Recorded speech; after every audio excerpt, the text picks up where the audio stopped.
You might have seen something in the news about China and critical minerals. What's behind these headlines? How important are these critical minerals to our economy and national security? What do they have to do with China, and why are they under such a spotlight? We sat down with an expert to answer these questions and see why critical minerals are so important to the United States and China. We refer to minerals as critical when they have specific importance to our industries, to our economies, to our security, and have some reasonable risk of disruption. I mean, that's the defining feature is both of those. Now, I say our economies, referring to the world at large. Most countries have some version of a critical minerals list. There are certain things that are on all of the lists. Rare earths that people have probably heard about are on basically everyone's lists. But there are differences. So, for example, iron and iron ore.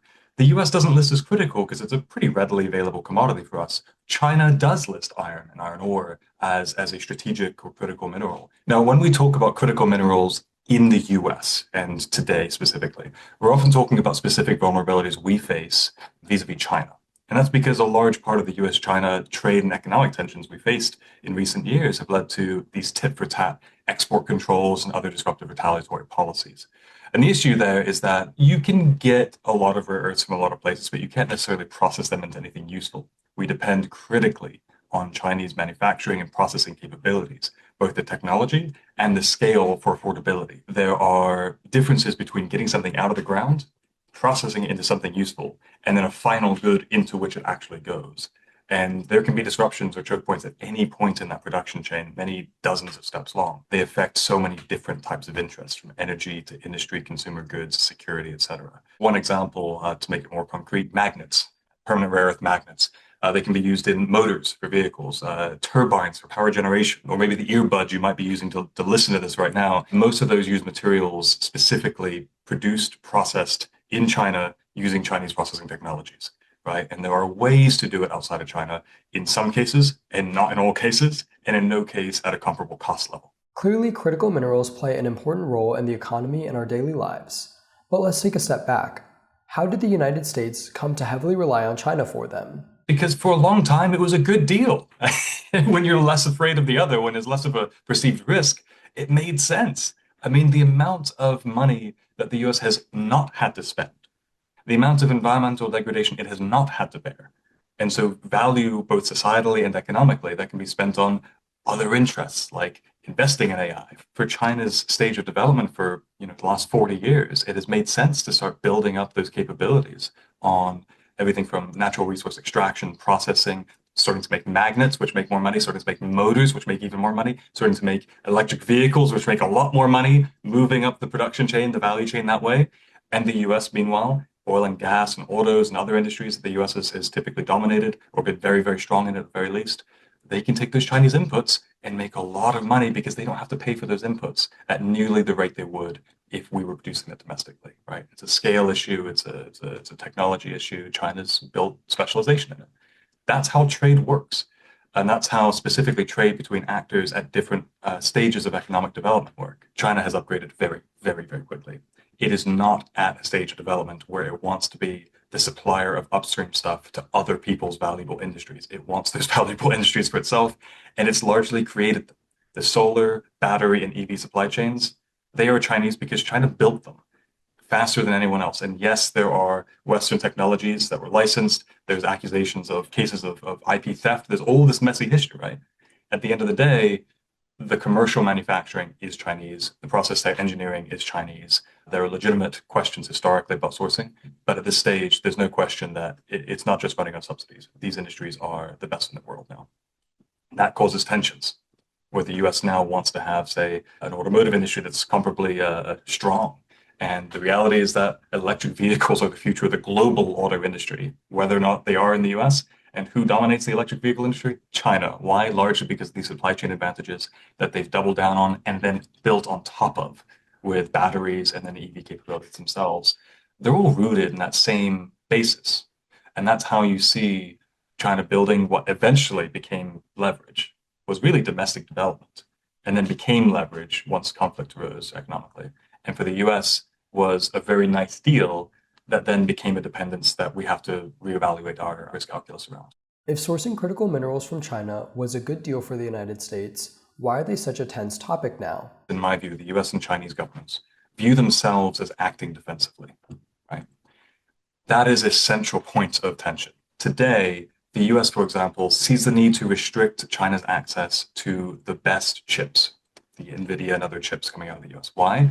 Because they don't want US technology being used for Chinese military capabilities. They don't want American tech used against America or in Taiwan, et cetera, et cetera. That's one side. And so the US decided to restrict access, right?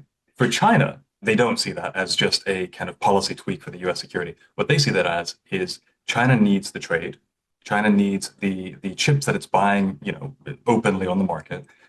They are essential to China's upgrading strategy, its economic upgrading strategy. And China's at a very important economic inflection point where they're trying to move into more and more advanced industries, embodied AI and robotics, biotech and pharmaceuticals. And a lot of that depends on AI and better chips. And so the US effectively, from its view, is taking a defensive measure that, from China's perspective, is attacking its ability to upgrade. So China, in its view, defensively, is saying, no, no, no, no. We're going to retaliate against those actions, punish those actions. They need leverage. What leverage do they have? Well, they can't really impose tariffs the way that the US is because they're trying to export, right? So what else do they have? They look around like, oh, we dominate the rare earths industry. And so they hit back trying to defend their interests. And the problem is that both sides see each retaliation, generally speaking, as increasing and further increasing the risk. And so that's the escalatory spiral that we found ourselves in. Currently, we're in a bit of a détente. Both sides have taken a break, said, hey, let's step back from the brink here. But the status quo is both sides are very afraid of the other. Both will posture as strong, but both feel very threatened by the other and view themselves as acting defensively. Now that we better understand the critical mineral situation between the United States and China, why does the US feel threatened by China's critical mineral choke point? What are the economic and security implications of this interdependence? We've long depended on Chinese supplies because Chinese supplies are high quality, reliable, and specifically low cost. Now, there's a long history of the last several decades of offshoring and deindustrialization that people hear about. In a lot of cases, when we're talking about upstream materials, so meaning the things you get out of the ground and are processed before you get to the goods that consumers actually buy, a lot of that stuff is actually not particularly financially attractive to invest in. A lot of it's environmentally degrading. And so a lot of that has been offshored to China over the decades. Now that that has become a choke point that can be used for geopolitical purposes, obviously the considerations around that have changed. But I just want to emphasize, for a long time, it was largely a financial decision and an environmental kind of sub-decision of, we don't really want to have these industries that aren't that valuable.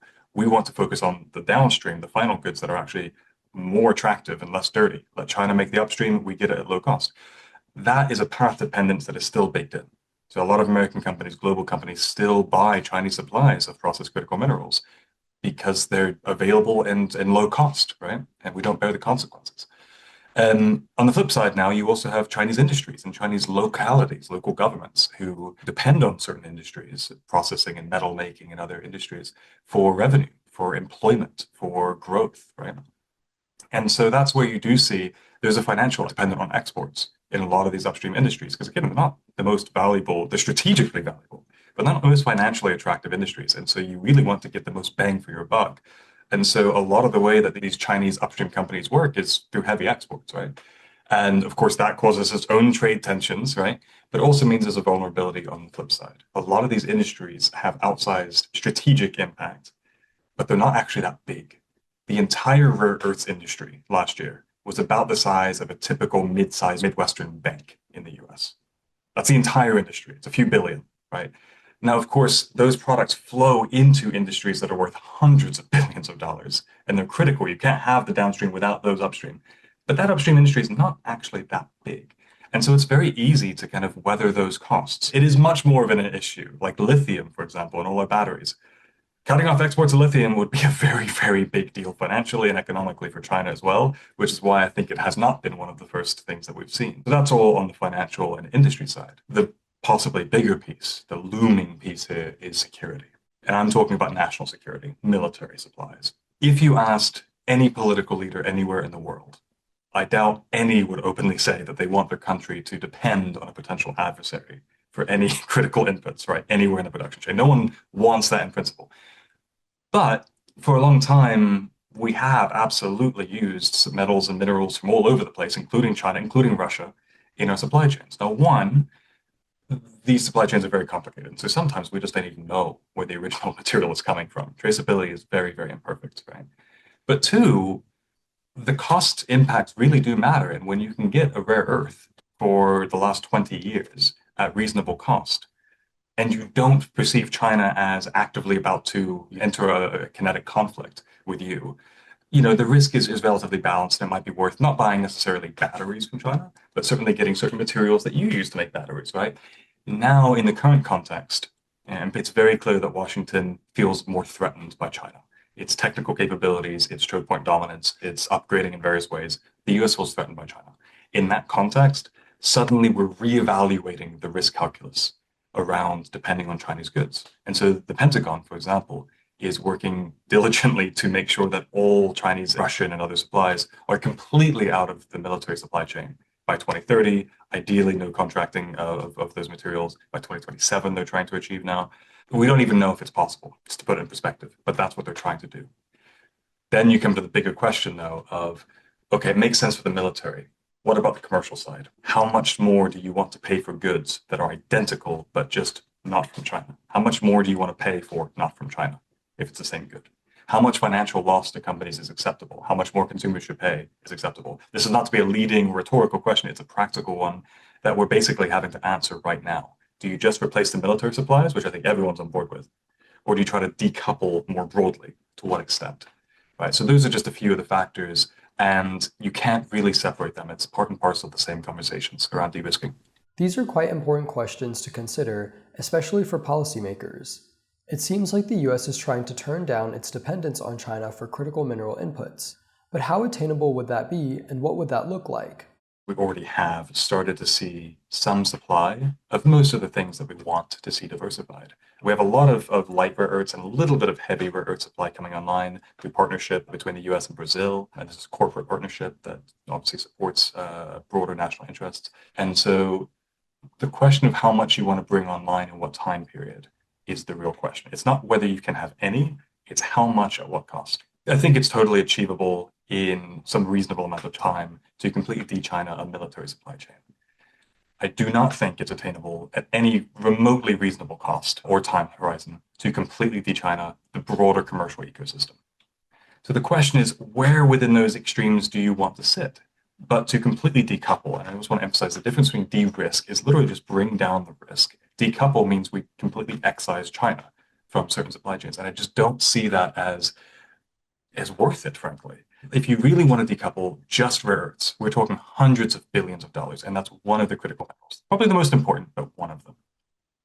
What else could you spend a couple $100 billion on in emerging industries, in quantum, in biotech? And let's even back up a step. What about grid infrastructure upgrades that are needed to keep our AI and our other industries competitive, right, and affordable, and without poisoning us all as well from gas turbines, right? So there's a lot of investments needed, and there's a direct trade-off. How much are you willing to spend?